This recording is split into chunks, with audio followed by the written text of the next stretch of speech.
and we're live. We're live all over the place, all over Facebook, the YouTubes, etc. You know, I'm going to try to do my best to produce this video. I am a one-man band right now.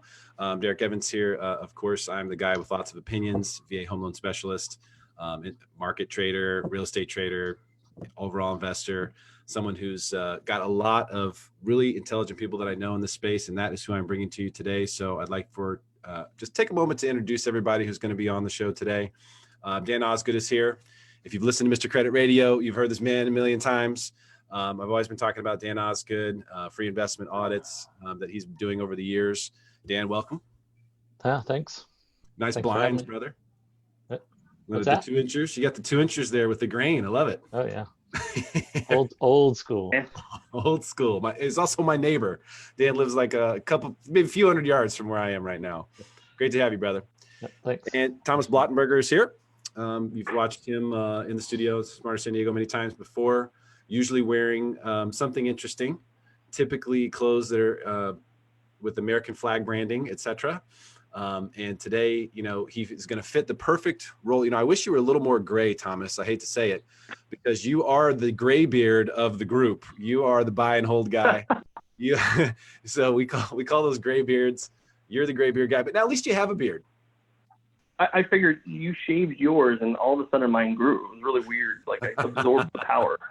We are the inverse of one another, and the proof is in the pudding. Good, thanks for coming, brother. Appreciate your time. And of course, Steve Bick is here. What's going on, Steve? Hey, good, thanks. I didn't know you day traded properties. That was interesting. Yeah. I like to get in by 10 a.m. and out by 2. You must have a really good escrow company. You know, there is one good stock. If you're trading real estate stuff, or you want to trade real estate stuff, is EXP. And I'm not going to get into EXPI is the actual ticker. The EXP is a brokerage, really fast growing online digital brokerage. Really interesting story. We'll get into some of that, and I'll pull up some stuff here and share on the screen in just a second. But we had obviously the presidential debates last night. I think overall, everyone's feelings were kind of the same. Kind of like, did we just waste a couple hours here? I mean, there wasn't. It didn't feel like any sort of epic anything happening on either end of that. A lot of people were sort of appalled, you know, by sort of the way that it went down and stuff like that. But a lot of people believe that the stock market will tell us the truth about what's going on with the election, about what's going on with the debates. And if you believe that, you would think that Trump won last night because stocks higher. There's a lot of concern about stocks. If Biden wins, or it looks like Biden's going to win, that stocks will come in. Steve, do you buy into any of that? Not really, but I did chat to Dan actually this morning, and he's got a couple of interesting stocks that I think show the market better. The gun stocks, I think you said, Dan, are up over 9% today. So that was to me that's a factor of Biden winning, right? Gold was relatively flat. Most other things went up slightly, but I mean the market's so high right now that it's really hard to know. The one thing I think with Biden coming in, I would imagine you were right. You should see the stock market roll over, particularly after he made comments that he was immediately going to shut down America until it's safe to go back to work. So that ain't going to help. And I don't think that's going to help his campaign, but that's just me personally. You know, I think America's ready to get back to work. I think it's a lot of people hurting out there. So when I heard that was a little bit tough to swallow, but we'll see what he has to do with that. Probably throw more money at the equation, but I don't know that we'll see a lot of impact into the stock exchange until after this election and once the results come in. But with all these mail-in ballots, who knows? We could be a month. Trump's already basically saying he's going to sue if he loses. Yeah, there's a lot of questions about that. Basically, how I play everything in life. If I lose, it's not supposed to happen. You know? Yeah, you can tell by all the trophies that it's worked really well. Vases back there. What do you got in there? Do you have like a pet guinea pig's ashes in there, or what is that? Yeah, his name was Gerbil. I nailed it. So, well, you make some interesting points there, Steve. To watch some specific things that are more tied than just the general market and the indices and things like that. When it comes to this, there's a lot of people who are entering the stock market right now, though. You know, I mean, a tremendous amount of people are interested in the stock market. And one of the things that's interesting about it is you always have these buyers, right? These big buyers, the pension funds and the big mutual funds that have 401k money coming in. They're always buying, right? So it seems like it's tilted almost a little bit. Like you have a little gravity that's pulling this market up. And if there isn't anything to get in the way of that, it just keeps going. Is that kind of what you've seen, Dan? Oh, well, don't forget the Fed when you're talking about money just coming into the markets. They did a month or two back say we're going to start buying stocks as well. So it's just a matter of time. Did they say that? They're the largest owner. Yeah, they're buying ETFs. Seriously? Yeah. Well, what are they buying? Let me get on the coattails of the Fed. Steve, give me a ticker symbol. All right. Insider trading. Right now. Look it up, please. I mean, my goodness, what a legal cheat if you have a huge buyer, and they're going to be announcing their purchases. I mean, is that, Thomas, am I being crazy about thinking about just riding the Fed's coattails here, buying some stock? Yeah, I mean, from a gambling perspective, right?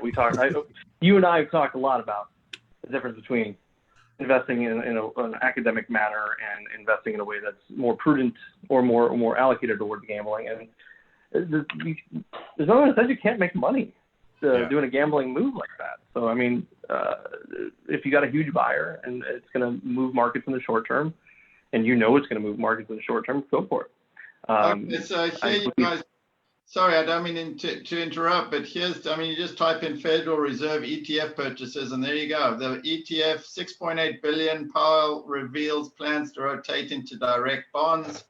They've got 6.8 billion into assets since the beginning of May. They're buying basically iShares box, US dollar investments grade corporate bonds, LQD. And they've also got SMCCF, 1.8 billion, and they're buying more as we go. You know what I think is funny is that 29 billion so far into VCSH. They're becoming like Japan. No, I think it's funny that Elon Musk got in trouble for saying that he might take the company private, and that shot the stock up. But the Fed can tell us what markets they're going to be investing in, what ETFs, and that's totally fine. No problem at all. no double. When you make the rules, you can do whatever you want. I guess so. That's what we're learning, Dan. Well, what's funny is if he had sold the company at $420 a share or whatever it was he was talking about at that point in time, it's quadrupled in market cap since. Whoever he would have sold it to, who you thought was the sucker in that equation, would be killing it. So I have to say, I know some people that bought Tesla a long time ago, and they came to me to ask what they should do. And I said, you must be crazy, get out. And they eventually listened to some of my recommendations, and then it doubled there. And I got a rude email. I'm like, you have cost us money. I'm like, you don't know. I've probably saved you all of your money later, but we'll just wait and see how this plays out. Somebody just said, new phone, who did? Exactly. Oh man, that's funny. Well, yeah, I mean, Tesla's one of there's a few high flyers in there, but then you've got there's some big names. Okay, Apple, Amazon. These are sort of the staple stocks. Amazon seems to be one of these companies. I just actually spoke to one, and I don't know if Roadrunner Sports is publicly traded or not. So I'll just disclaimer: I don't own any if it is, but I did speak to someone who works there, and so hopefully this isn't illegal for me to talk about it. But they basically said, yeah, whatever. Ask for forgiveness, I guess.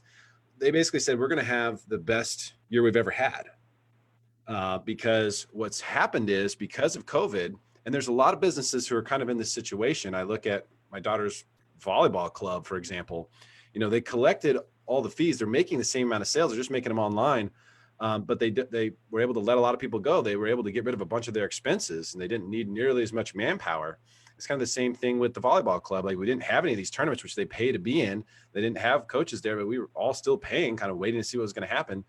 So there's some companies that are actually, doing really well this year, but it might be kind of a head fake because they're not going to be able to repeat that same kind of scenario, in the next year, in the coming quarters, where they kind of have the ability to get the sales and get the top line and not have the same level of expenses. Is that the ultimate head fake is the question? Well, I think that in terms of businesses, you've got this dichotomy. I have a private equity fund, one of the funds I run. And I've got various different companies under that umbrella that are scattered around the countryside. And you've got on one side, you've got e-commerce, which is what you're referring to, Derek. And those businesses are just jamming. Anything online that's really working, you really are making a ton of money. And then on the complete other end of the scale, I've got a company in Hawaii, and Hawaii is just a absolute, it looks like Armageddon. Everything's shut down. There's not a tourist in sight. There hasn't been anyone there since about March. They're expecting about 60% of all retail to be gone by the time we reopen. Unemployment sitting at 45%. You go to malls and there's not even a security guard. There's not a person in the parking lot. So, I mean, you've got these two extremes. One that's reliant absolutely on tourism, and the others that you can sell across the globe. The ones that, like Amazon's, they're able to withstand this. And the other ones, you look at Disney, I mean, they're just really getting killed. Entertainment's getting killed. Hotels, restaurants are getting killed. Cruise ships are getting killed. But then, yes, you've got these outliers of people that are making a ton of money. So it's really been skewed, and it's until we take the Band-Aid off of this supposed support, we don't really know what the true runoff is going to be. Yeah, and that support, I mean, I think now we're running into the support of the holiday season, right, which is typically pretty good. I don't know that we've really seen the effects, the negative impact of the unemployment. Thomas, what's your take on, this bust, boom, feast, famine, COVID scenario, which has got to shake itself out at some point, but may have in the interim, run some stocks up quite a bit? That's a great question, Derek. And just like the presidential debate, I'm going to choose to answer a different question. No. No. The end of the day, the reality is that markets are, at least from my perspective, right? Markets are resilient. Like what we're really dealing with is what is a market? It's people buying and selling, doing business together. And so we have, it's different than usual, as the government really interfering in a way that has never truly interfered before. But people are still working around that. And yes, the market's kind of going nuts, but historically, that's when there's times of uncertainty, you see market movements like this. I mean, looking at World War II, the S&P, you would think, okay, we have 80 million people die in World War II, and you would think that, that would destroy markets, and yet the S&P produced double and triple-digit returns over the whole time frame, right? I mean, so I personally, we know this, I personally think that the short-term focus on what markets are going to do and where they're going to go doesn't really serve the long-term stint of what's occurred and how things are operating. So I think most investors shouldn't get caught up in the short term, and they should stick to staying in a academically designed long-term portfolio. Well, I agree with that, but I have to disagree completely with what you just said, because during World War II, you had industry, you had investment, you had people building tanks, you had cars, trucks, vehicles, you had all of this stuff going on. Right now, you have an economy that's completely reliant on $5 trillion from the Fed, with everyone sitting at home and no one able to work, and it's being artificially raised up with just this fake money. And so I think you've got a market that's just hugely overvalued. If you take any comparison to any valuation over the history of the market, we have exceeded everything you've ever seen in your life. So to me, you have to have a correction. And yes, you're probably right. Over the next 15, 20 years, you'll probably be okay. But if your time frame, if you're retiring in 5, 10 years, I would be taking a lot of that risk off the table right now. Yeah, see, I mean, when you only look at the large U.S. Yeah. Oh, yeah. Sorry, Dan. Dan, do you want to jump in on that? No, we're going to be very. Yeah, no, Thomas, I'll gladly jump in if there's something there. Okay, go ahead, Thomas.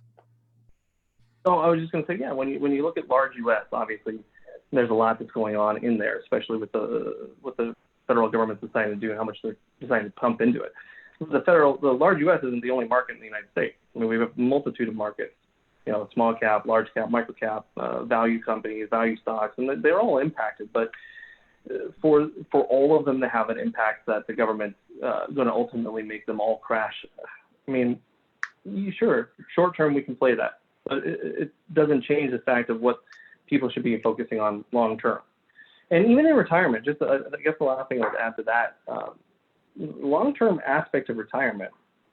Yeah, you want to take risk off the table. I agree with that, but if you run a Monte Carlo, I like Monte Carlo analysis. All right, if you're on the Monte Carlo analysis during distributions through retirement, conservative portfolios at higher rates have higher failure rates than portfolios that stay invested. And my concern in telling people to go more conservative is I don't feel that it's necessarily the appropriate approach when we know what markets have done over long periods of time. And really what we should be doing is focusing on behavior.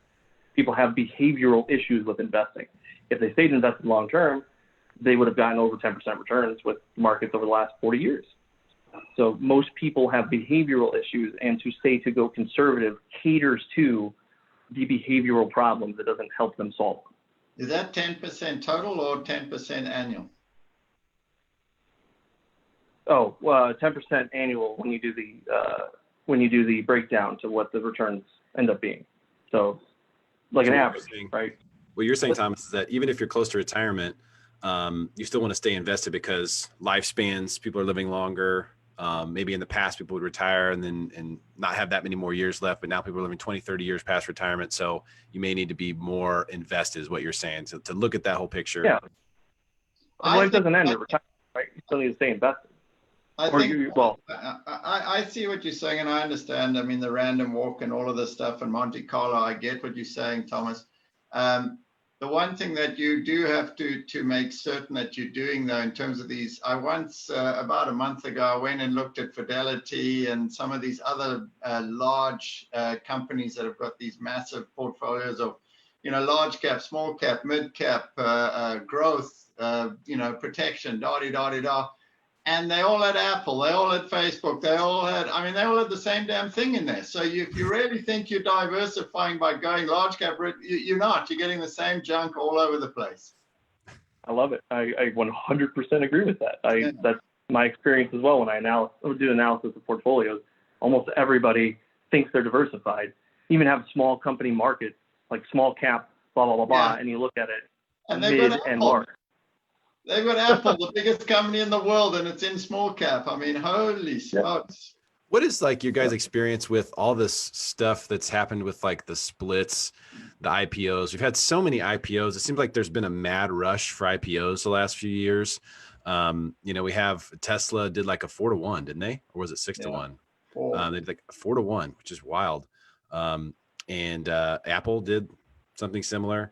Is Amazon next? I mean, what's the strategy and purpose behind, splitting the stock prices? Is it just so that you can get amateur investors in? I mean, will they buy a stock that's $50 and not one that's 500? Yes, that's exactly why. You've got people that can't afford to buy your stock. It increases your trading volume and it jacks the stock price up. And the last time you saw this, and I don't know, you also you haven't talked about it, but there's been a lot of these SPACs, which are these special interest companies that basically send us money. We're going to be public. We have nothing. Just invest the money and we'll go and acquire a company. That's back, right? And the last time you had these types of companies, plus you had all these stock splits, plus you had all these IPOs with a flagging economy was 2000. And we've exceeded all of those numbers in terms of metrics and of overvaluation again. So here we are. But, to your point, Thomas, we're in uncharted territory because we've never had so much money thrown by the Fed, and we've never had a situation where zero interest rates plus 5 trillion of stimulus all at the same time. I mean, it's insane. But that's a fair point. Is your thought, Steve, that, hey, all this stimulus is sort of blowing the bubble up? Is that with the assumption that at some point the Fed has to get out? I mean, essentially, there's nothing that says they have to stop doing this. It's not even, I don't even know if they're printing money anymore. Are they physically printing money, or is they just adding zeros onto the spreadsheet? Yeah, because, I think that's it. Yeah, just onto the spreadsheet at the banks. But I think just add a zero. Well, I guess the point, they're pulling the cash out of the monopoly boxes and they're using that. I think though, to your the question though, and we've discussed this, and I know America's no Japan, but we're looking more and more like Japan by the day in terms of Fed intervention. I mean, Japan hasn't really ever recovered, and the Japanese Fed over there owns 80% of the bonds and 40% of the stock market. So yeah, you're going to get a jump, but I mean, Japan's never recovered to its pre-19 whatever it was 70 or 80 high, still stuck.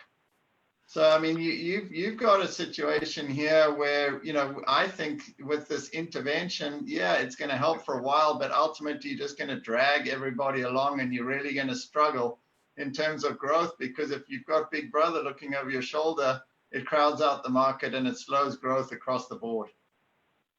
So this is, I'm just going to pull up the chart here. Why not? Let's take a look at it. We got us all here. If we want to look at some specific names, we should do that. I'm going to ask Steve about oil here shortly. He always knows that's coming. It's been funny to watch because there's obviously a lot of algorithmic trading going on. There's a lot of computers in there pushing the buttons these days. We've seen that with a lot of like late day run-ups, which is kind of like, I just don't know what human being investor would put money to work like 30 minutes before the market closes. But so there's a lot of question marks about like what is actually going on here. I mean, this is one of the most regulated industries, probably the most regulated industry that we have. And we have a lot of regulated industries. And yet still we don't know exactly what's going on. Like who's pushing these buttons, who's buying stuff. There's supposedly a plunger team. There's the Fed in here buying stuff. But at the end of the day, if the government, and this is kind of the big question I think about stocks, if the government is really behind stocks, then wouldn't you want to bet with them? Wouldn't you want to play with them? It's just like the question we were talking about earlier with the Fed. It's like, if the Fed is going to be buying stocks and pushing the market around, who knows if they start buying futures, then like what all bets are off, right? I mean, if they really start getting invested in this stuff, don't we want to be on the same side of the trade as they are, even if levels seem a little bit high right here? I don't know that I'd buy that, just from a standpoint of, if you just look at the Austrian economists, a theory is that if you're adding stimulus, and each incremental dollar has less of an impact. So and it almost sounds absurd to say, but Greenspan started this whole thing and he fixed that. He created the 2000 bubble with, I think it was $50 billion. And now we're talking 5 trillion and we're having about the similar impact. So the next piece has to be about 20 trillion. At some point, you just have a complete Weimar state where you've got inflation just running rampant, the dollar's worthless. So you can only go so far. But to continue to get this level of stimulus, you have to keep accelerating the growth of money. And at some point, that has to create out of control inflation. And then they have to take the foot off the accelerator or just completely destroy the entire economy. It can't go on forever. You've had me at Austrian economics. I mean, you really have. The book right there is Man, State, and Economy. There you go. So, yeah. Here, but wait, we gotta grab it. But here's the question: Prove. Does it have to? Does it have to create inflation? Do we have to get to that? Beautiful. So does that actually have to happen? I mean, here's just a quick look at the charts. This is the Dow Jones. This is, right before COVID, things are rocking. Boom, COVID hits, lots of uncertainty, don't know what's going on. Marched up quite a ways from there. Haven't gotten all the way back up to where we were prior to that, where we made a new all-time high, I think at 29,000. But back here today, closing around 27, 781. Up 300 points in the day after the presidential debates. A lot of people are saying, hey, this is the market telling us they think Trump's going to win. And, in the days we're down, they say, oh, the market thinks that Biden has a chance. And so that's just that's the seesaw now. Before that, it was reopening. It was stimulus. There's always some piece of news that they're using as an excuse, to say this is what's going on in the markets. I want to know what's really going on. What is actually happening if you're, managing a hedge fund, if you're managing a mutual fund? I mean, basically, for the past decade, you just push the buy button and that's all that you needed to do. Right. So to answer your first question, it has to cause inflation eventually. It doesn't have to now. You've got a huge pool of unemployed people and you've got huge capacity at your factories. So there's really no pressure cooker to be able to create that inflation. But let's just assume we go run forward and we say the Fed doesn't stop and they throw another 5 trillion into the economy, right? And we say that this time it's not all going to go to the stock market because it's got to get people back to work. So, now the money starts, say it's a massive infrastructure project and everyone's hired, everyone's employed, all factories are going nuts. At some point, you have to create inflation. It has to happen. So at this point, they don't have that problem because they laid everyone off and basically just gave everyone 5 trillion to stay at home. If you re-employ all those people and then throw another 5 trillion at the problem, yep, you've got inflation without a doubt. I just wonder where that will show up. This is I just went ahead and pulled up. This is the Dow Jones adjusted for time since the 1980, and this you can see this the long-term trend here is pretty good. And this is the crash, the Great Recession right here. It doesn't look so bad when you zoom out a decade plus later, right? That's what Thomas has been saying. Yeah, I mean that is what. Oh my gosh. No. That's just what it kind of looks like. We see these there's always these moves. I mean, when we experience these moves, there's the .com, right? Or that was that was the September 11th scenario there. When we experience these things, they seem really bad. But I guess to Steve's point, I'm not just a homer for Thomas here, I promise. But if you look at this, these crashes seem to be sort of accelerating. Right. So, that's the thing that you're kind of looking at. Okay, what does the next one look like? Does that, continue to extrapolate the next crash? I don't know. It's hard to say. Well, it's not really.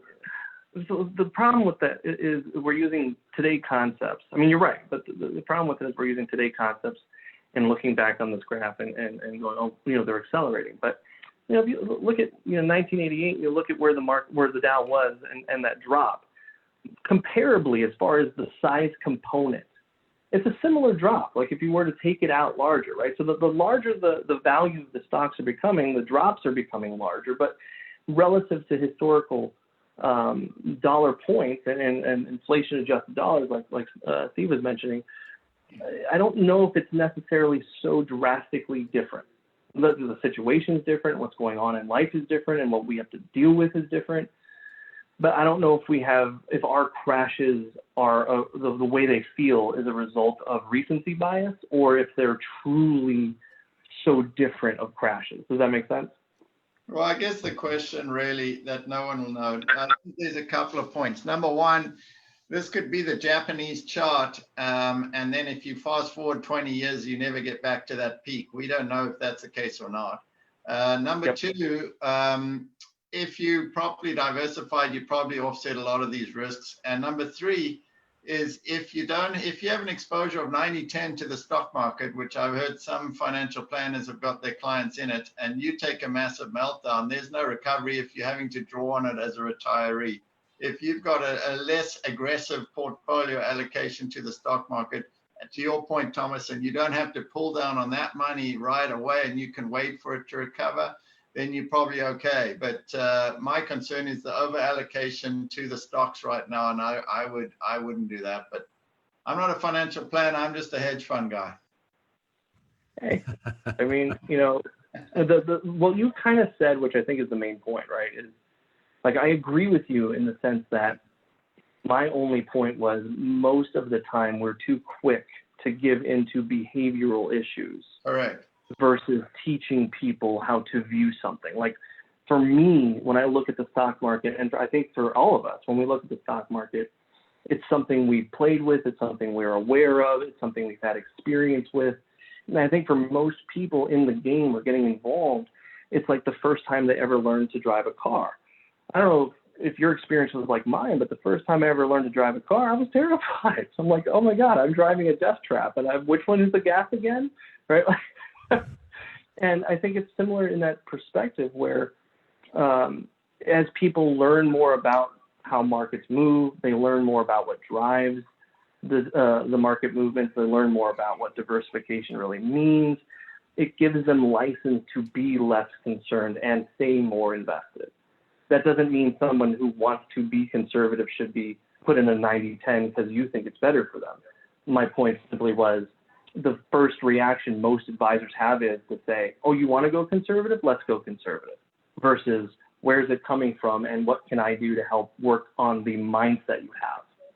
That's yeah, I understand that, but I also think that the market's changed tremendously. Back in to Derek's question was what drives these markets? That was the second question he sort of posed. And I think back in my day when I started this, you could be a good analyst. You could find a stock, you could analyze it. The market hadn't quite found it yet. You find a nugget, you buy it. It appreciates because it's based on the underlying value of the company, and it was undervalued to start with, and then it catches up to the value. Now what you've got is a situation where it's just become a complete sales pitch. So they've had to dumb everything down so they can just push these stocks on people. So you've got ETFs, random walk theories. It's just like, you know what, a dollar cost averaging. It's all made in robo traders. It's just, you know what, just throw your money into the market. We'll handle it. No, you over the long run, you'll be fine, America. Listen to me, you'll be fine. Vote for me. I mean, seriously, this is where we've gone with the whole thing, and it's taken all Way to bring it thought back out to of the it. speak. People don't even know what stocks are in their ETF. They have no clue of their exposure. There's no analysis done. It's literally just throw your money in and look, it's working. And the day that it stops working, that's when you have to pay the piper. But at that point, everyone can hide behind a, well, you know, it's just the market. You haven't done as bad as the Joneses over there. Just hold on. You know, we're coming back. It's lost all sense of reality. It's all just become this, just throw it in and your number will hit eventually. Don't worry about it. Well, you said, Steve, I think that you should be properly diversified. So I would like for you to define that. There's a lot of people who are trying to figure that out. There are a lot of people who say, who agree with you that, you know, hey, stocks might be overcooked right here. So, you know, I'm selling out some, or I'm rebalancing, you know, into some other things, or maybe I'm diversifying into some real estate or some other stuff. I mean, what does properly diversified mean to you? You know, to me, I'm a hedge fund guy. So as I say, I'm never going to be properly diversified because I take big bets in certain directions. That's just how I've always been. I like to rely on my analysis and that. To me, you'd go to either Dan or Thomas and you'd say, here's my portfolio of ETFs or whatever I've got. Please analyze them and make certain that within those portfolios, you don't have a cross-referencing of all the same stocks. And at least if you do, look and try and get out of one or two of those portfolios and maybe allocate it somewhere else to either properties or bonds or something of that nature. But I mean, you should really pose that question to Dan and Thomas, because my portfolio has always been based on, you know, the theory that the crisis management theory that I'm going to make way more money during a crisis than when it's good times. So right now, most of the stuff I'm doing is absolutely flying, and a lot of people are hurting. So I don't like to blow my trumpet because, you know, people don't like to hear that is when they can't pay their bills and I'm doing great. But that's how I've always structured my portfolio. So, you know, they should answer the question, but I've always just, the only thing I know for 100% sure that'll happen in the stock market is it will capitulate at some point. And how far it goes and how long it lasts, that's the question, but it doesn't really matter to me because that's when I'm set up to make some money. But most people don't trade that way. They're just in for the long run and they do what these guys tell them to do. I'm going to bring Dan in on the conversation on this one. Dan, you've been called, you've been named. Oh, I felt a little bit like the moderator of a debate, but oh no, you have to be way more aggressive. I just haven't been interrupting the way apparently you're supposed to as a Don't worry, moderator. we can interrupt you as well, Dan. We'll just keep. Oh, I know you will. I'm not worried. I've been around you enough. oh my God. I guess from my point of view, the diversification is absolutely key, but it's not. There isn't a blanket statement. The way I help people is to learn everything there is about those people, find out what their exact goals are, and allow their assets to support their goals and the lifestyle they want to live, and not the other way around, where the traditional money managers tend to go out and say, oh, well, yeah, we want to outline some goals. We want to talk about goals. Let me see all your money. Okay, we're going to manage this. We're going to charge you some percentage of that fee. And it like, excuse my French, but it's absolutely asinine to think that that's an acceptable way to have your wealth managed, because those are definitely the people, like what Steve was talking about. At some point, there'll be that capitulation. And I agree with the long-term focus, and your money should be allocated appropriately for when those goals are on your horizon. If you have a goal for tomorrow, that money better not be at risk. If you have a goal for 10 years from now, there you go, have at it. And sooner or later, because Steve and I have talked numerous times about Warren Buffett and how he's considered the genius of investing of all time. And one thing that really skews how he invests is his time horizon is infinity on everything. and your general everyday investor doesn't have infinity in their timeline. So if you're going to retire tomorrow and you have a small amount of money, and yes, you might need it to last forever, but you can do something in a fairly conservative manner that is going to allow you to live the lifestyle you want to live for the rest of your life, taking minimal to no risk, there's a chance you never come back if you're in the market too heavily and you lose 40 or 50% like we saw in '08, and you have to draw that down. So for example, if you have $1 million and you lose 50%, and Thomas, I think I've seen you with Derek before, you've done this illustration that if you lose 50% and you ask people, okay, how much do you need to earn to get back to where you were? The most common response is, well, just 50%. It's like, well, congratulations, you're only halfway back. And then that's a big eye-opening event. So if you're taking 4% or whatever it is you might need, if you had $1 million, now you've only got $500,000 because you lost 50%. Now you're in big, big trouble hoping that it comes back. We may not be as fortunate as we were from '08.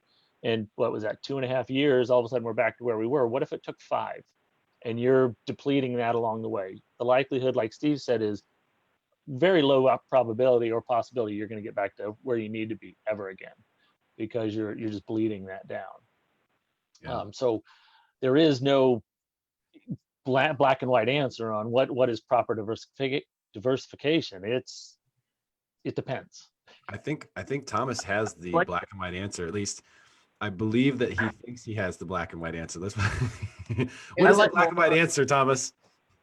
I think it's no. If I looked like I wanted to talk, it was simply the fact that Dan said pardon my French and then said asinine, and I just thought that was funny. Like, like, dare you curse on this call, Dan? I was gonna say, if that's your version of any level of I was gonna go far worse and decided to tone it down.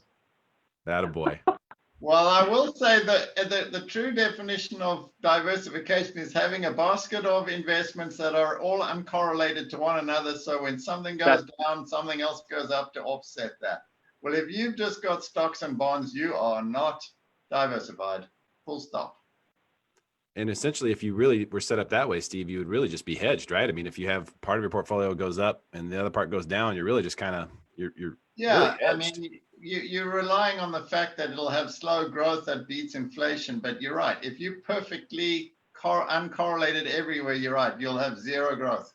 You're going to mark time. But it doesn't matter what happens. You're never going to lose. So that's the same as putting it under your mattress and hoping your house doesn't catch on fire.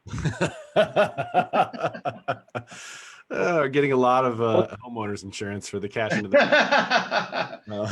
Is that a personal articles policy? What's that?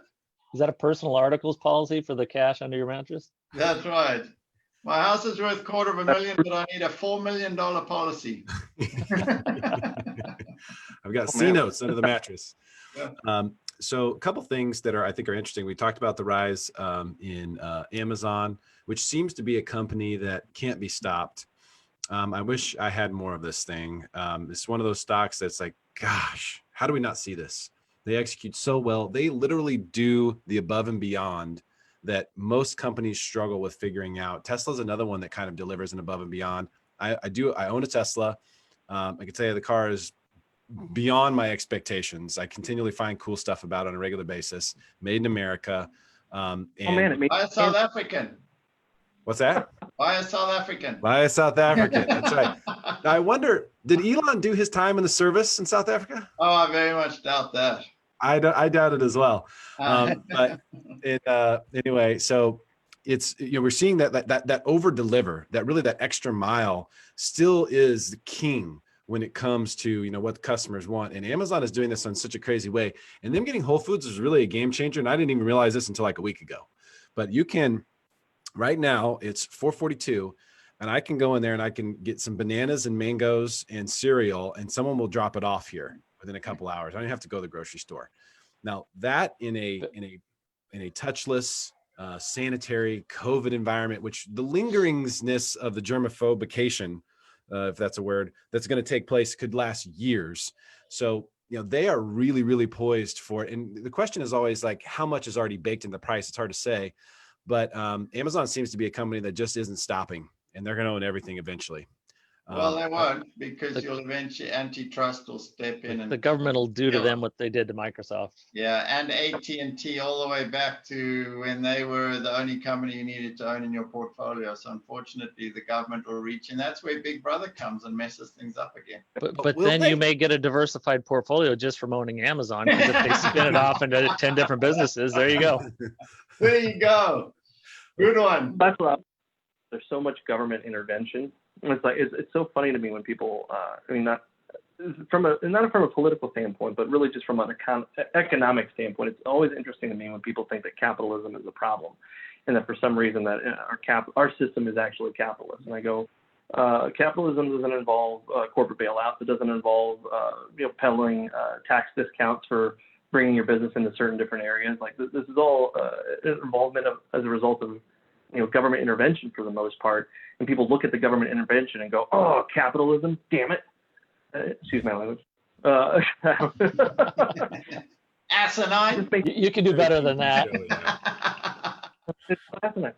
It just, that's one of those things that have always made me scratch my head. It's like, how can people look at the amount in which government invests itself and gets involved in things, messes it up, makes the promise to fix it, and people go, "Oh yeah, that makes sense. The person that made the problem is the perfect person to fix the problem." Okay, so then we've thrown 5 trillion at this COVID problem. Who the heck's going to pay that back? Right. We don't pay stuff back anymore. No. Okay, They're but gonna- at some point you have to. They're going to make that coin. They've been talking about it for years. The The $1 one my trillion son coin. is going to find. The $1 trillion bill, just print a Yeah. few of those and pay everybody back. Yep. My son, when they came up with that $1 trillion coin, he was only about 6. And I told him about it. He goes, "Dad, we should look on the ground in case they drop it. We might." I go, "There's a few problems with that idea, but we'll try anyway." It might be worth the effort. Yeah. That's hysterical. So the $1 trillion coin, that's the silver bullet, scenario, which you kind of look at and you go, that might work. I have a feeling, Steve, that because I've been super bearish, I've been wrong. And, I do know that there's got to be correction at some point, but it seems like every time we run into a bigger problem, there's a solution that's not as bad as we thought it was. Is it possible that could be the same case with this one, and we can just keep riding this thing? So it's different this time, is what you're saying. I'm saying it's not different. I'm saying it's the same as it's always been. We have problems, we run into them, we think they're cataclysmic, but in the end of the day, it doesn't take us that long to get back on track. How long was it before we were back even after the Great Recession? What was it, Dan? 2 years, 2.5 years? Yeah, I Like that? may have been way out for 3, but Yeah. it was very quick. That's a pretty fast turnaround for such a horrific situation. I mean, if you were going to build up and try to sabotage, the financial markets, that would have been a great way to do it. Get false AAA ratings on bonds and have Wall Street go crazy with it. I mean, that was a great way to torpedo a market, and still only took a few years to get back. I think the whole thing right now, if we're really honest with ourselves, everything that's happening right now is all based on consumer confidence. The whole thing. And our confidence in the Fed, which is ultimately consumer confidence. So if you lose that confidence, it's all over, because then people don't believe. And then they start actually looking, saying, how are we going to pay this back? The taxes have to go up. We're going to have to balance the budget. I mean, the whole thing screeches to a halt, right? So it's all based on the consumer confidence. So in order to keep this market trudging forward, A, you throw money at it, B, you lower interest rates, and C, you have the biggest marketing campaign known to man, which you go on any TV show and anywhere in America, and there's some talk about stocks or investments or something. You got all these armies of people trying to sell you their next product to make you money. It's all about throw money and throw money and throw money. And it's ultimately a massive Ponzi scheme, because as to your point, Derek, we don't ever have to pay it back. So we've got this Ponzi scheme that's churning, that everyone believes in. And as soon as you say, oh, we lose faith, we lose belief, which is who knows if and when that ever happens, but we've seen it happen in Germany. You've seen it happen in places like Zimbabwe. You've seen it happen in other countries. at some point, America isn't the greatest forever. Nothing lasts forever. Rome thought they were forever. England thought they were forever. You know, blah, blah, blah. You can have a million different scenarios of that. We've already seen the tide turning. China is basically starting to eat our lunch. We're not going to be the biggest economy forever. There's a move away from the dollar in the global currency market. There's a lot of shifts occurring out there. Yet as an American public, we are so enamored with this, we're going to recover because we're the greatest. I think that's, if you want to look really down the road, long term, at some point there has to be a payback. It has to. It always has happened. It always will. And that's, I think, when you have a reset, and that's when America loses its status. There's the ultimate bearish case for you guys. It's a long time off. It's not going to happen tomorrow. But I'm just looking at, if you do a proper look at history, at some point it just becomes too much. You have a debt load that eventually the world goes, America, we don't really need you anymore. Pay us back. I wonder if that's possible.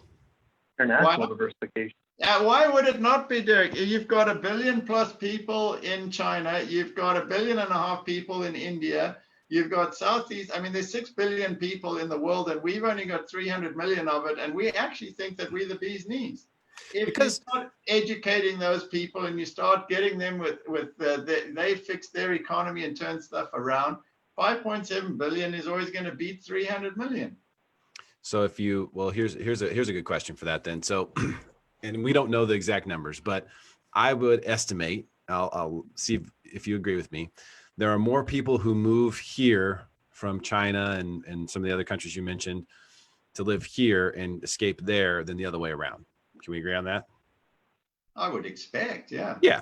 So, and the reason is because opportunity is greater here because of the founding principles, of our country, which are different than some of these other places, especially China, which, there's lots of crazy things going on there with the government. I mean, it was just, what was it, a year or two ago that the President Xi of China said basically, we're eliminating term limits. I'm the president forever now. And everyone was just kind of like, it was like a fast news day. So they didn't make it to the top of the charts. And I was telling people about it and they're like, what? So there's things that are here that, our system, while it can't be perfect, nothing's perfect. We watched presidential debates last night, pretty awful. But this is part of the process of our republic. We go through this process and it's painful. And, every time we see a presidential debate, we go, are these the two best guys we got? But at the end of the day, this process and the structure of this country allows people to have opportunity. I mean, you came here from South Africa, right? Yeah. I don't know anything about South Africa, but I've heard that there's parts that are beautiful. There's parts that are terrible. And, and you're taking advantage of the entrepreneurial dream here. And there's a lot of people who want to do that same thing. And I think that as long as that exists, the influx of people and the desire for people to be here will definitely be there. The real question is, how does this all pencil in the grand balance sheet of, this enormous amount of debt that the government is taking, which, by the way, government is not separate from us. Government is us. They're just the people who make the decisions, push the buttons, sign the papers. But at the end of the day, we are the government. They just represent us. So if they're really, can I ask them? All this debt, I'll take that. Yeah. I have to just say one thing just on that, what you're saying. America will always be a great country. There's no doubt about it. I absolutely agree with you that the whole policies and the way and the freedom, free markets and the opportunities, they'll always still exist. I mean, England is still around, and it's a place that people love to go and emigrate to. Same with France and Germany. Germany's got a thriving entrepreneurial base and a solid economy. They've been through 2 world wars. America's not just going to roll up and die. They're always going to be a solid economic hub and probably a great place to live forever. I'm not taking that away. I'm just saying at some point, if you keep piling us with debt and debt and debt, and we go from 20 trillion to 50 trillion to 100 trillion to whatever the next thing above a trillion, quadrillion, at some point, and that's what I'm saying, it's not going to happen tomorrow, but at some point there has to be a reset because the orgy just becomes so great that, everyone's so hungover they don't notice, but the world's moved on. And then it has to reset. It'll be painful, but then there'll be a reset, and then, it'll probably be a great spot again. Well, I think that's a valid point because I don't disagree with that. Just from an economic standpoint, it's not a again, from the Austrian standpoint versus what we have, it's not a sustainable model Right. to just print money for things like, it's like, oh, here's my budget, and here's what I want to spend, and what I want to spend is more than my budget. Just print more money. It's not sustainable. And from an investment perspective, it's hard to, so everything from my perspective, Stephen, everything you're saying is valid. It makes complete sense that there has to be at some point a reckoning. And we don't know what that'll look like. We don't know when it'll happen. And we don't ultimately know how many countries would be impacted by that. And I think that it's hard. The reason I bring this up is because Derek's doing the show for people, and we started this conversation about people that are getting into the stock market and starting to look at things. And I think it's hard to ask somebody to invest based on the doom and gloom could occur, right? We can work really with what we have at the moment. Like, yes, is the government more involved than it should be? Yes. Is $27 trillion really not sustainable? Yeah. Is it going to be probably more than that in the near future? Yeah. And with the markets, the stock markets, and what's available within stocks and bonds, and capitalism as itself, the modern form of capitalism in the last 400 years, there really has been nothing like that documented, at least, on the planet for wealth creation. And so I think for the average person, when there's no real alternative, and really there's no real alternative that exists for the average person to understand and get involved in, I think the stock market's still a great place, especially outside of large U.S. If you want to have some international exposure, I think now is a great time, especially with how we're operating. We're worried about the dollar falling apart, not being on the international stage anymore. Let's get some of the other stock markets. There's 45 other stock markets in the world. Let's get some of that in the portfolio. It's not just U.S. Yeah, that's true. You've always been talking about that, Thomas, and having international exposure is important from the academic side, as far as, optimizing investments based on past information. And I think that also makes sense. And the idea that this debt will, this marker will get called one day kind of feels like it has to exist, but we just don't know what that looks like, how bad it will be, when it will be, things along those lines. In the meantime, there's lots of people putting money in, and you make a good point. And this is really where I see, the average investor right now, or a person who has done well, or maybe they have some equity in a home that they're selling, or, something like that. Where do I put my money? There's really two options. Unless you're an entrepreneur and you have a business idea that you're going to go run with, you're looking at stocks, you're looking at a piece of real estate. And that's it. Because if you look at the CD rates and stuff like that, it's laughable. It's absolutely laughable. What's the 10-year at today? 55 basis points? Yeah.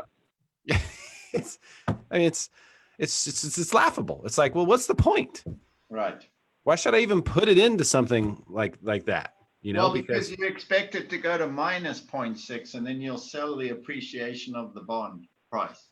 You can get appreciation with the bond for sure. Yeah. And I know there were some people back in September of last year. I had Barry Habib on my radio show at that time, and he said, I'm buying bonds right now for appreciation. Yeah. And he crushed it.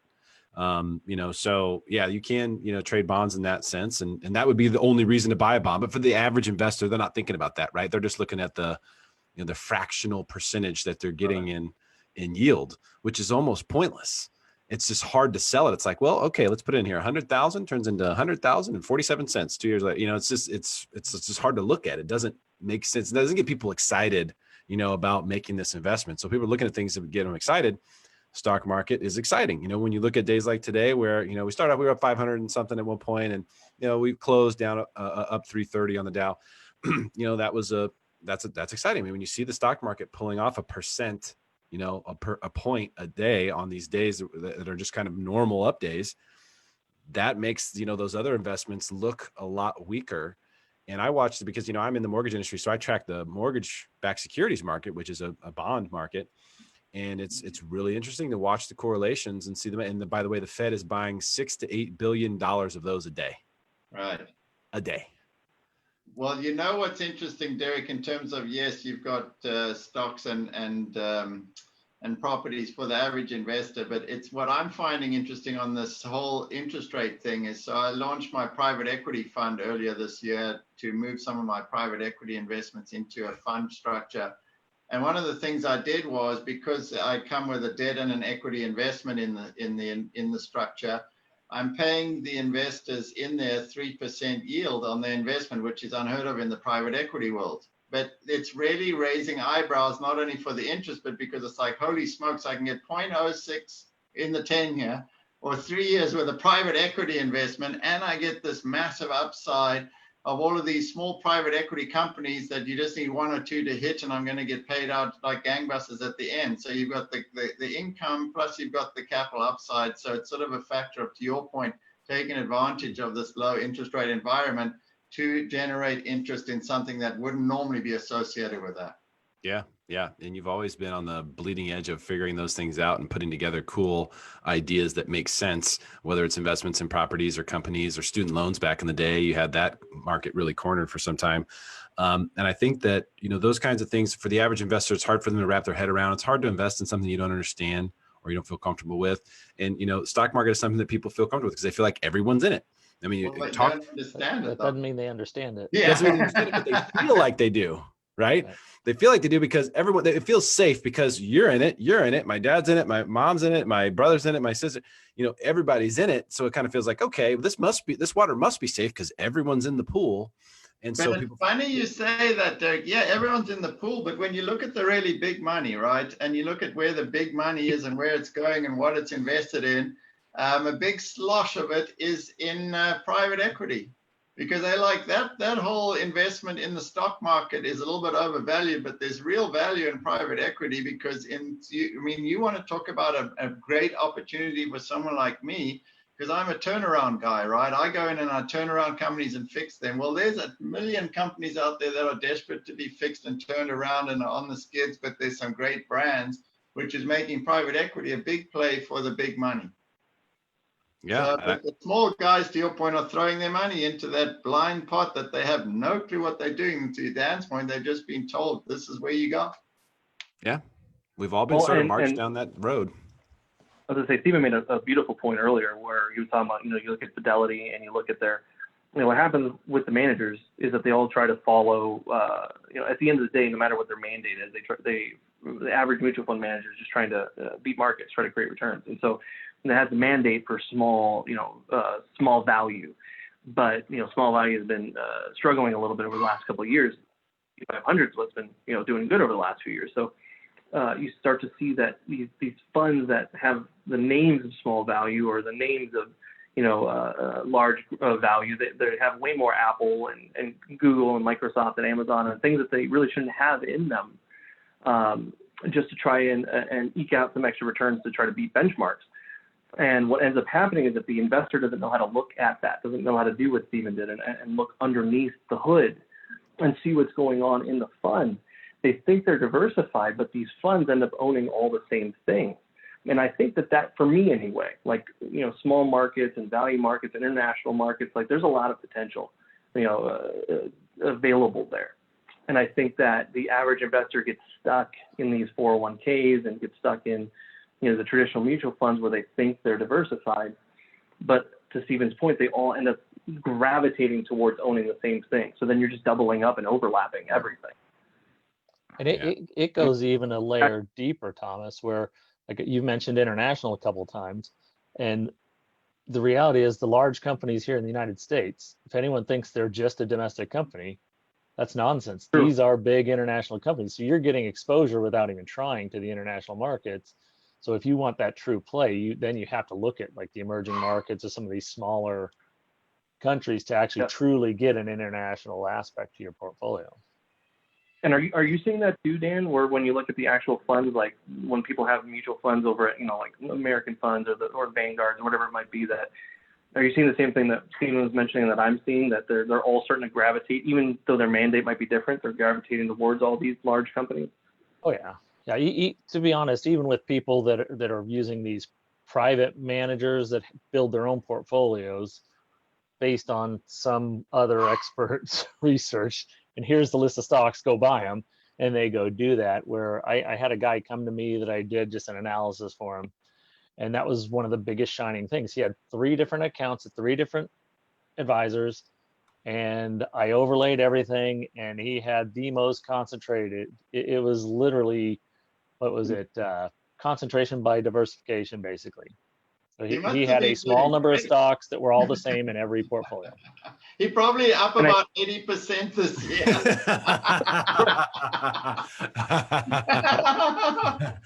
It's been working well for him, but good luck. Yeah.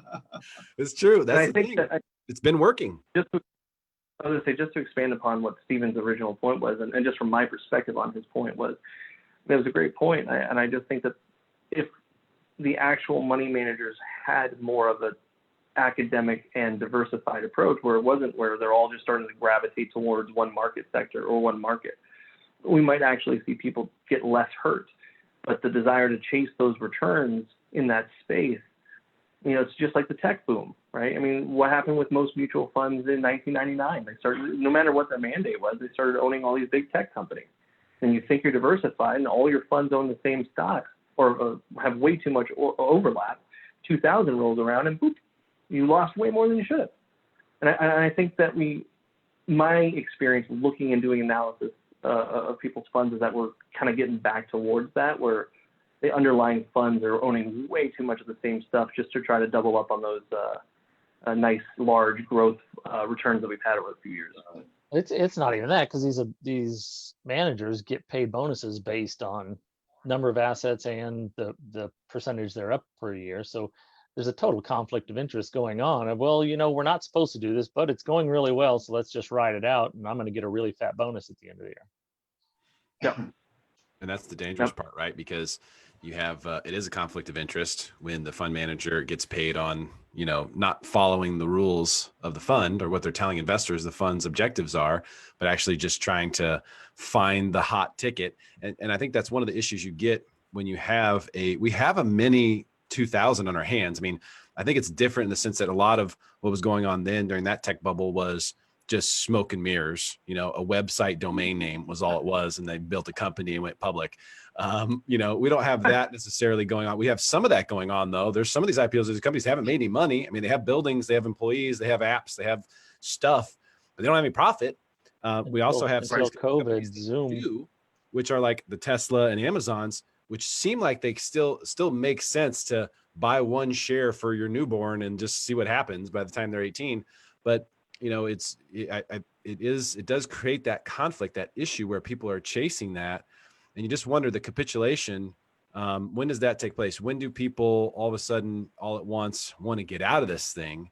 And if everybody's holding the same cards, I think that could make it worse. Now, Derek, you bring up Tesla a lot, and you're saying about 2000, and we got a mini 2000. So a PE of 1,111, meaning you have to wait 1,111 years for the company to finally catch up to where the value is not. I think that's a maxi 2000. That's not even mini. That is so far beyond anything that's vaguely, remotely in realm of reality. That is maxi.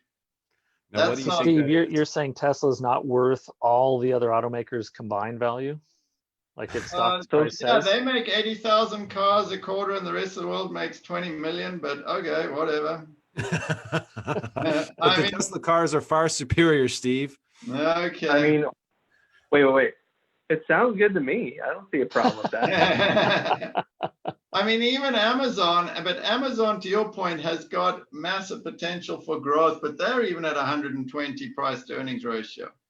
Really? I mean, so yeah. And you guys, I mean, it's asinine. It's absolutely. There's that word again. Boy, yeah, I'll tell you. So let's take another one of the high flyers, which is Shopify. Doesn't even have a PE because it hasn't made any money yet. But by God, it's got a $124 billion market cap. Back in 2000, some of these supposed high flyers had market caps of $2-3 billion.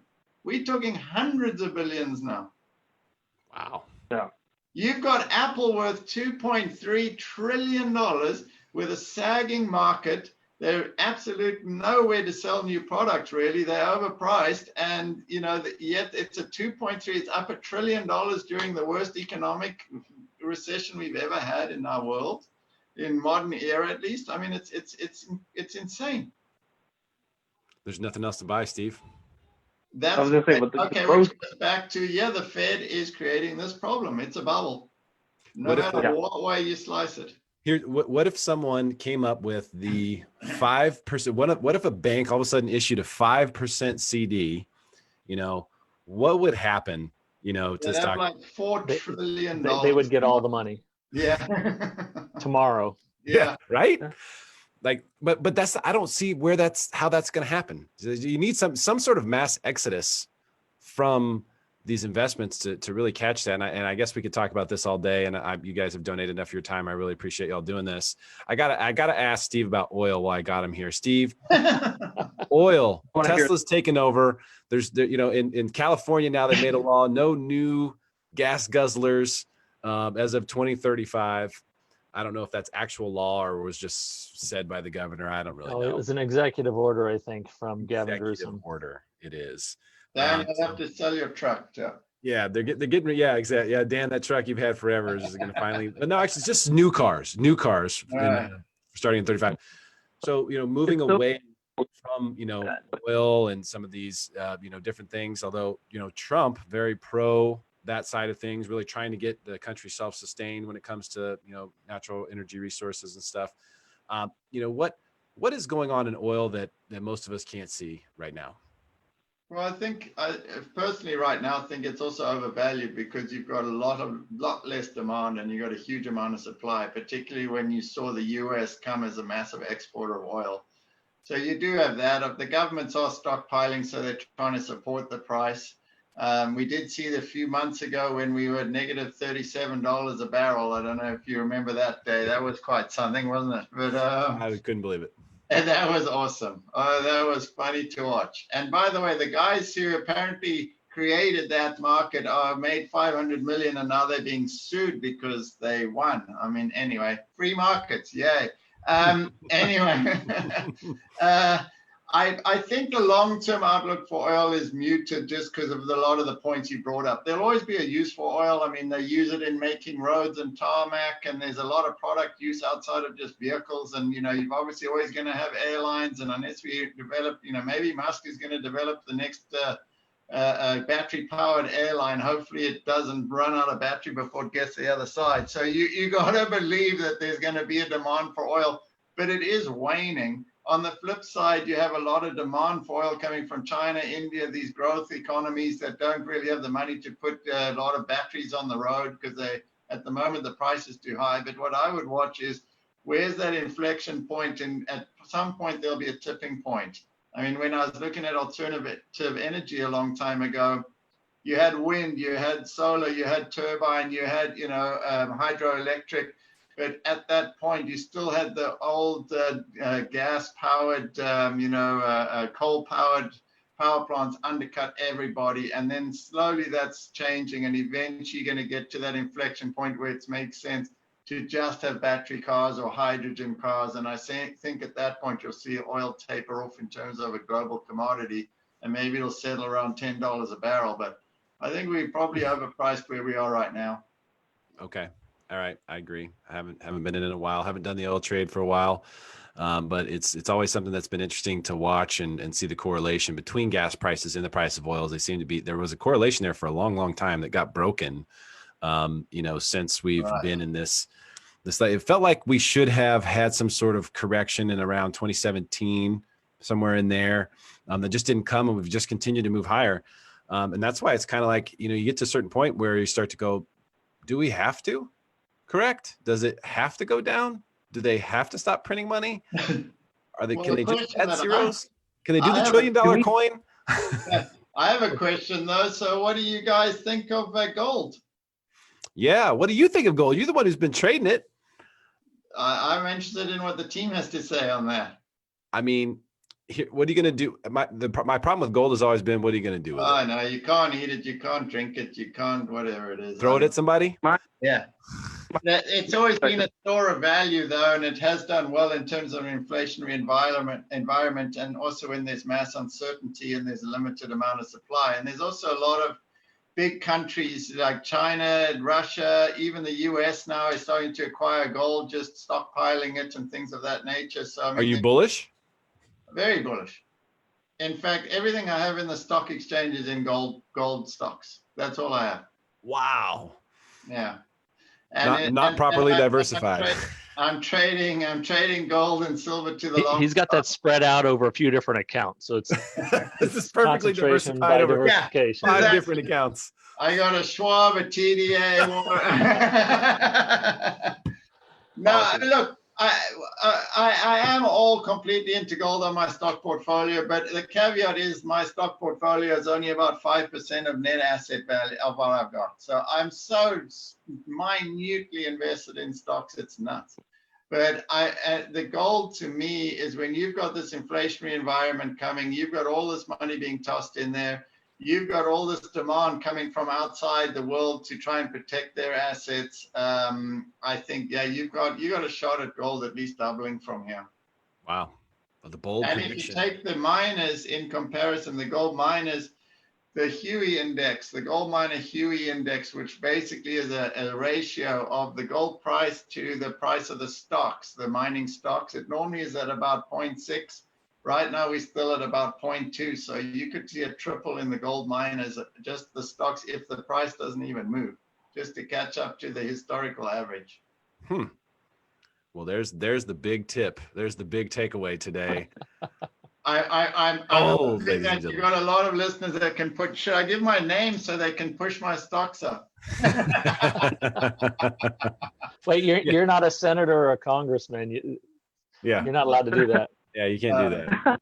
So no, but yeah, seriously, I really think if you want some kind of diversification and you want value, to me, that's one of the few places you can go. I also think, Derek, to your point, I've also heard that a lot of people are finding a lot of value in oil-related stocks just because they've been beaten down so badly. So if you're a value investor, that might be a place to look. I think it's a little bit of a tough play. But there are a lot of things out there that have been tossed aside. I mean, Dan and I have joked about the gaming stocks in terms of, well, there's no one going to the casinos, so maybe that might be a play that's run a little bit up since then. I mean, look at the cruise liners, you look at airlines. I mean, do you want to take that risk? But certainly there's a lot of beaten down things out there. And so that's why it's always interesting when you see the S&P getting to new highs on the back of 5 or 6 stocks. That to me is a big red flag. Yeah, no, that makes sense. Well, fellas, thank you so much for your time today. I know we took a little more than we said we would. I really appreciate you joining us, helping get the word out. Just, there's a lot of people asking me questions about this. I'm like, I don't know enough to answer these questions. I got to bring some guys in who can answer these questions and talk about what's going on here. And obviously a lot of different possibilities here. I'll make sure everyone's contact information is in this post and on YouTube as well.